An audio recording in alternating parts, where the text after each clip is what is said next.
जो गेलियाची सेन करी, न पवतान चाड धरी. गेल्याचं दुःख करत नाही. हां, जो सुनिश्चिल अंतरी मेरू जैसा. मेरू पर्वतासारखा निश्चल आहे. गेलं गेलं, राख रांगोळी झाली, हरकत नाही, ईश्वरा तुझी मर्जी आहे. तू ज्या स्थितीत ठेवू इच्छितोस मी राहील. काय सुंदर ओवी आहे आता टाकलेली. जो गेलियाची सेन धरी, आठवण नाही गेल्याची. आता इतकी साधना करत होतो आणि माझा सत्यानाश ईश्वरानं केला. बोंब मारू नका. ईश्वराची इच्छा आहे तुला विषय द्यायचं नाही. इच्छा आहे त्याची.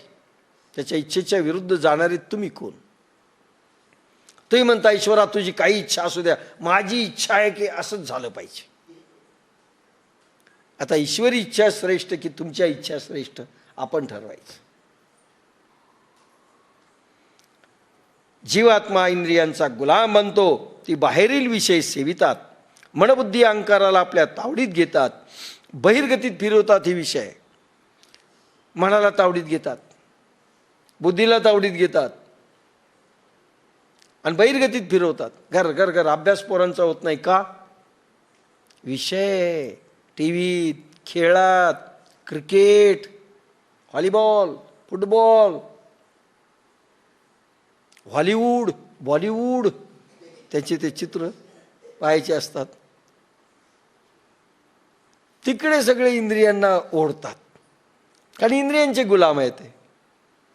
संत म्हणजे काम क्रोध बंदी खाणी, तुका म्हणे दिले दोणी, इंद्रियाचे धणी आम्ही झालो गोसावी. गोसावी म्हणजे फकीर नाही. गो म्हणजे इंद्रिय. इंद्रियांचे आम्ही स्वामी झालेलो आहोत, मालक झालेलो. इंद्रिय आमच्या अधीन आहेत. पुरणपोळीचा स्वयंपाक आहे, पण वाटतंय आज काही जेवण आहे. एकादशीच्या दिवशी तर हाटकून खावंसं वाटतं.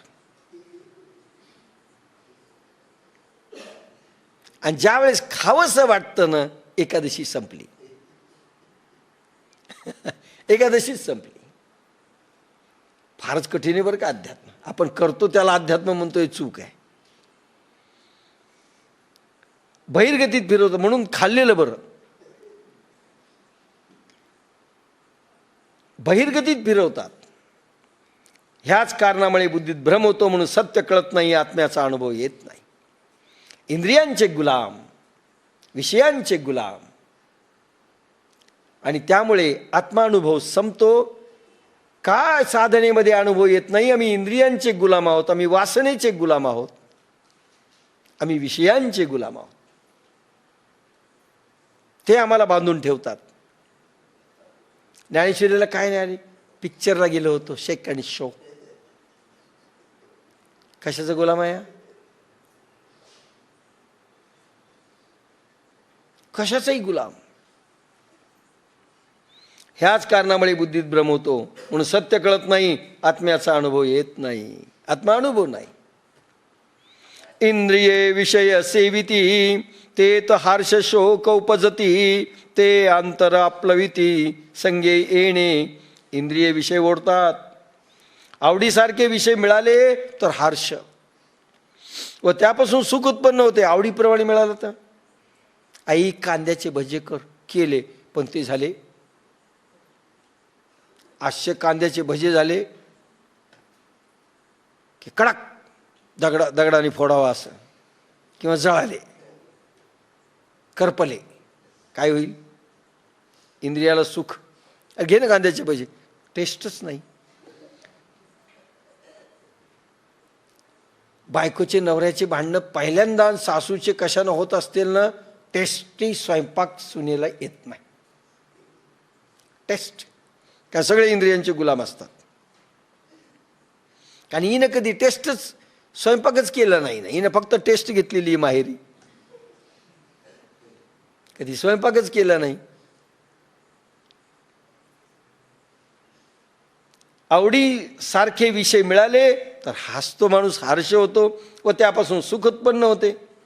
आणि मनाच्या विरुद्ध घडले तर क्षोभ. भांडणं का? मग मी सांगतो तसं वागलं पाहिजे, माझ्या आवडीप्रमाणे तुम्ही वागलं पाहिजे. नाही वागले क्षोभ, मला राग येतो. बाप पोरांचे भांडणं का? बापाच्या आवडीप्रमाणे पोरगं वागत नाही, नवऱ्याच्या आवडीप्रमाणे बायको वागत नाही, बायकोच्या आवडीप्रमाणे नवरा वागत नाही. अहो, मी बाहेर जात असताना तुम्ही देखील माझ्या साडीच्या रंगाचा कलरचा ड्रेस घातला पाहिजे, मॅचिंग.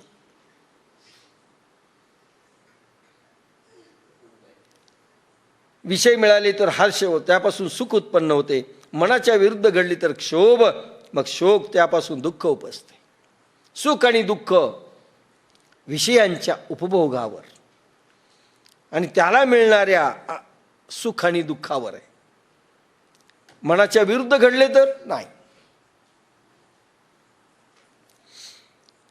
त्या विषयांच्या निरंतर संगामुळे ते मन बुद्धी अहंकाराला हर्ष शोक दुःखात नेहमी बुडवतात. पण मन बुद्धी अहंकार ह्या तीन चेतनेचे वस्तू सुख आणि दुःखातच शोधत फिरतात.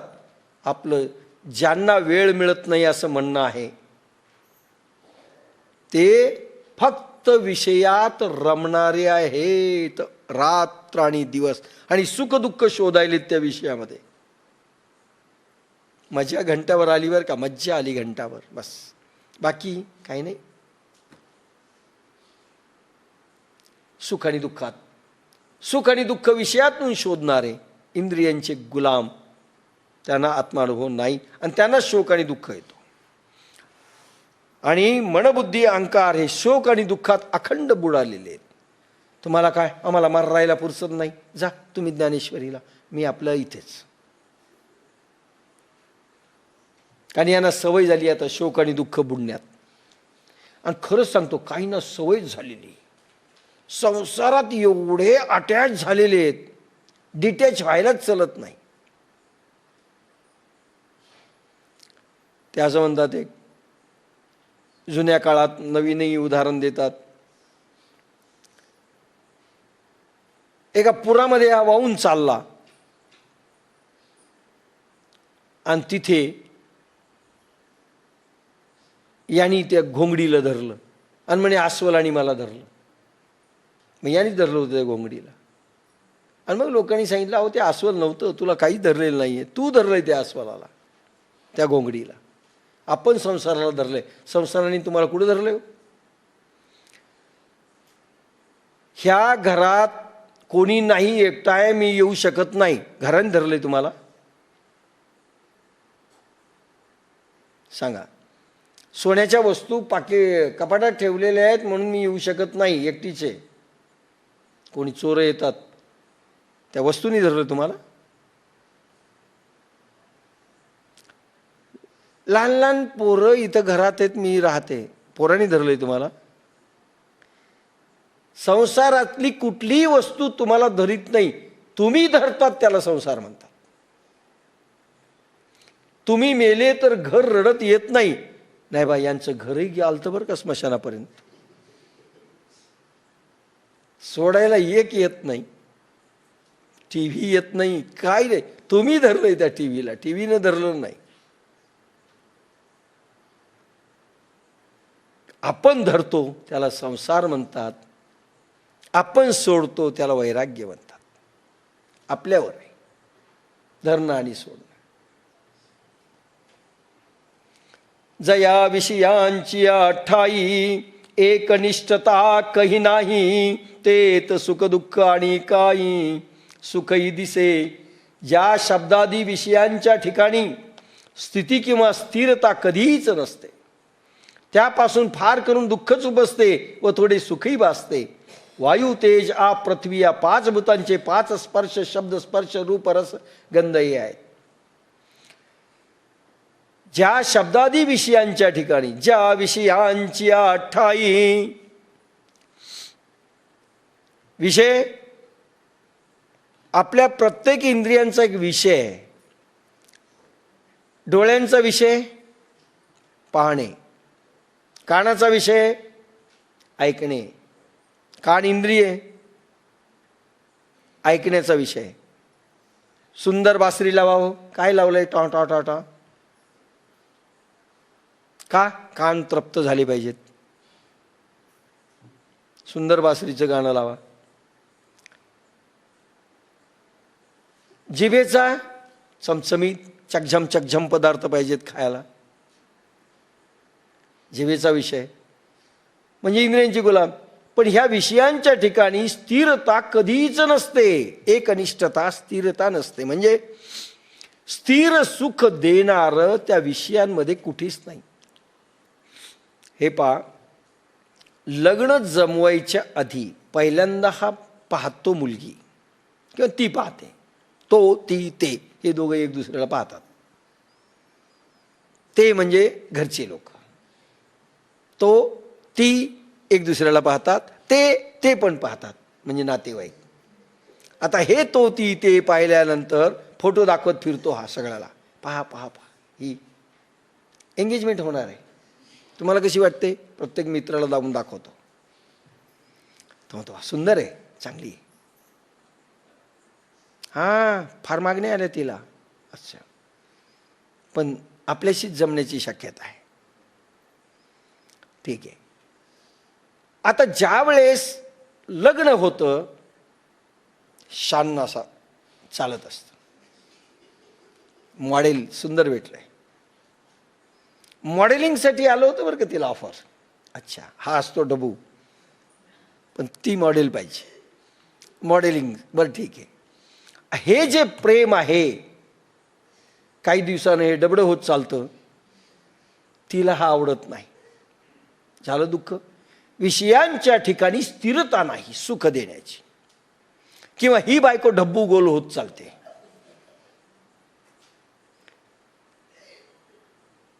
लग्न होण्याच्या वेळेस हरिणी असते. हरिणीसारखे चंचल डोळे, मृगनयनी असे शब्द आहेत. गजगामिनी काय शब्द आहेत साहित्यामध्ये. मृगनयनी डोळ्यासारखे.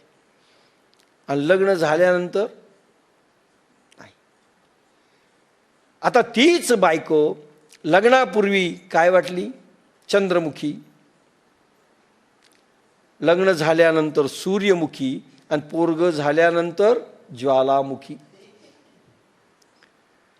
आता तीच बायको तीन अवस्थेमध्ये वेगवेगळे रंग दिसते, कारण स्थिर नाहीये तो विषय. परमनंट सुख लग्नाच्या पहिल्या दिवशी होतं, लग्नाच्या पूर्वी होतं, ते लग्नाच्या दिवशी नाही, लग्न झाल्यानंतर पुन्हा नाही. तीच बायको सुख देऊ शकत नाही. तुझं माझं पहिल्यासारखं तुझं माझ्यावर ते प्रेम नाही. ती म्हणते तुझं तरी कुठे माझ्यावर. का ती वस्तू सुख देणारी परमनंट असू शकत नाही हे आपण विसरतो. पण विषयामध्ये परमनंट सारखं सुख देण्याची शक्ती नाही. पहिली पुरणपोळी खाताना जो आनंद आहे, आणि पुरणपोळी आवडत असली तर ती टाकीत राहते. पाहुणे म्हणून जा ती टाकते. दुसरा तिसरं ठीक आहे.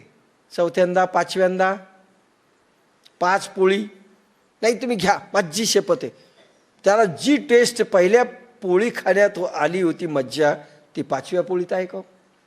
मग पुरणपोळी तीच नाही का? बाई तीच नाही का? खाणं तेच नाही का? पण याची मजा संपली की नाही?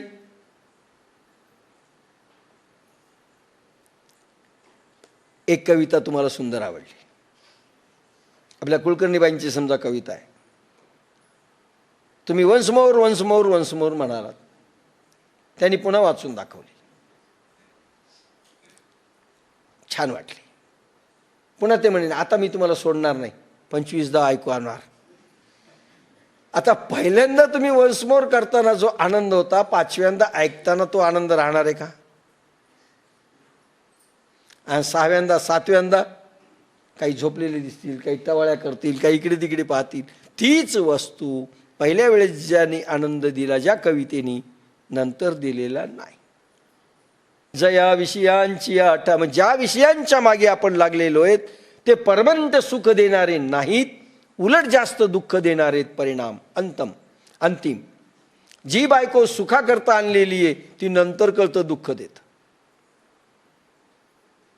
काल एकाने म्हटलं असंच, अनेक जण म्हणतात, एक नटराज मधल्या व्याख्यानात, की माहेरी लग्न होत असताना ज्यावेळेस मुलगी सासरी जाते सगळे रडतात पण हा हसत असतो नवरा, कारण दुसऱ्या दिवसापासून नंतर यालाच रडावं लागतं. बस त्याच दिवशी हसतो तो, नंतर सारखा रडतो.